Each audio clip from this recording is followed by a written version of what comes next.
আপনাদের জন্যই যে আমি পরিষ্কার বলেছি যে কি করে প্ল্যানিং করে করা যায়। 15-20 বছর ধরে মানুষকে এই দুর্ভোগে ফেলা হয়েছে। এটা চ্যাংড়াজলা 47 নম্বর ওয়ার্ডে এমন জায়গা যেখানে জল না হলেও আপনাদের দুর্ভোগের শেষ নেই।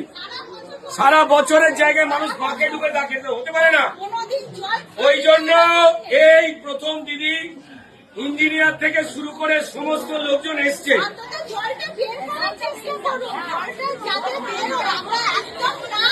তারা তো বেড়াতে আসেনি, এই জন্যই এসছে। এই জন্যই যা আগে কোনোদিন হয়নি। এই প্রথম নতুন সরকারের সময় যখন আপনারা দায়িত্ব তুলে দিয়েছেন, এইভাবে দেখতে বেরিয়েছি যে কোথায় কোথায় সমস্যা হয়ে রয়েছে, যাতে সেটাকে নির্মূল করা যায়।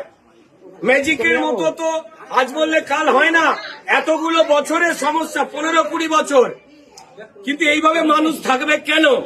সবাই জানি যে আমরা এই জায়গাটা নিচু জমি, সবাই জানি, কিন্তু তার তো বিকল্প বন্দোবস্ত হবে, এক্ষুনি হবে। তবে এইটুকু বলতে পারি দিদি, আস্তে আস্তে যে পরিকল্পনাগুলো হচ্ছে, জল বেরোবার রাস্তা করা হয়নি।